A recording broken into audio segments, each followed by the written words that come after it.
Андан кийинки исламдагы түрктүктөрдүн төртүнчүсү бул орозо кармоо. Орозо кармоо бул Рамазан айында болот. Мусулман айларынын ичинде Рамазан деген ай бар. Бул 9-ай. Ошо Рамазан айы келгенде кыргызча орозо айы деп коебуз. Ар бир адам ден соолугу үчүн орозо кармай ала турган адам орозо кармап бериш керек. Орозо кармоо деген эмне? Орозо кармоо ошол таң аткандан күн батканга чейин тамак аштан жана шарият тыйган нерселерден тыйылып, ачкалык менен Аллах субхана таалага ибадат кылууну орозо деп айтабыз. Көбүнчө ошо тамак аштан тыйылгандыктан ошого басым жасап, алымдар айтып кетет. Тамак аш, анан жанагындай үйлөнгөн адам болсо, аялга карым катыш кылбай, күндүз өзүн кармап тыйылыш керек. Мына ошол орозо. Биз ошо ачкалык менен жана ошол эле убакытта нафсибизди тыйып, Аллах субхана таалага ибадат кылабыз. Аллах таала Куранда айткандай эле, момундар кайрылып, силердин мойнуңарга орозо кармоо милдет болду, мурунку коомго кандай милдет болсо милдет болду деп Аллах субхана айтып кеткен. Демек адам баласы орозо кармаш керек. Ар бир балагатка жеткен адам. Анан буга орозого да байланыштуу кээ бир маселелер бар. Мисалы, орозо учурунда сапарга чыгып калган адам болсо кантип орозо кармайт? Сапарга чыгып калган адам болсо, Аллах субхана таала ошол адам кыйналбасын деп сапарда ооз ачканга уруксат берген.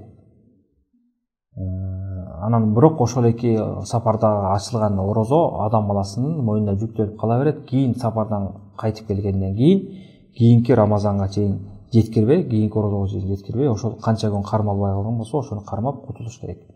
Жана ошондой эле орозо учурунда ооруп калган адамдар болот. Буларга да берилген жеңилдиктер бар. Анан ошол оорулуу адамдар эки түрлүү болот. Биринчиси, ооруларды айыкпай турган адамдар бар. Такай оору, такай дары ичип жүрөт, ачка калса кыйналат.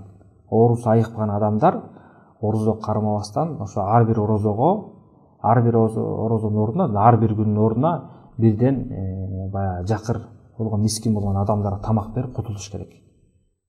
Бир иче турган тамагын бериш керек. Мисалы, орозо кээде 30 күн болот, кээде 29 күн болуп калат да. Ошо кайсы жылы ошол 29 күн болуп калса, мисалы катары айтып атам, ошол жылы ошо 29 кишиге тамак берип, жакыр адамдарга кутулуш керек. Ар бирин бөлүп берсе болот, жосо баарын чогултуп эле бери берсе да кутулат. Ошондой оорулуу адамдардын экинчи түрү, кээ бир адамдар бар, ооруйт ошо Рамазан убагында, бирок ал убактылуу. Ошол моментте, ошол учурда ооруп калган болот. Кийин айыгат, анан айыккандан кийин ошо кармалбай калган орозосун кармап берет. Бул дагы мусулмандар үчүн берилген жеңилдик. Албетте, оорунун баардык эле түрү баягы уруксат ооз ачканга уруксат бере бербейт. Кандай ооруларга, оорулуу адамдарга ооз ачуу уруксат? Ошол Рамазанда орозону кармаса, кыйналса, дене башы көтөрө албайт. Ошондо кыйналган болсо, ошолор ооз ачканга уруксат. Анан кичине баш ооруп же тиш ооругандар болсо, андай нерсеге уруксат берилбейт. Эң негизгиси адам баласы ошо орозо кармаганда кыйналгыдай болсо, ошондой адамдар уруксат берилет. Качан гана айыккандан кийин, Рамазандан кийинки Рамазанга чейин жеткирбей орозо кармап, орозолорунан кутулат. Дагы орозого байланыштуу дагы бир маселе. Орозо учурунда кээ бир аял заты боюнда бар болуп калат, же болбосо бала эмизип калган аял заты болот. Анан ошондой аял заты эгерде орозо кармасам өзүмө кыйынчылык болуп, кыйналып калам деп корккон болсо, же болбосо балам ачка калат деп корккон болсо, аларга дагы ооз ачуу уруксат.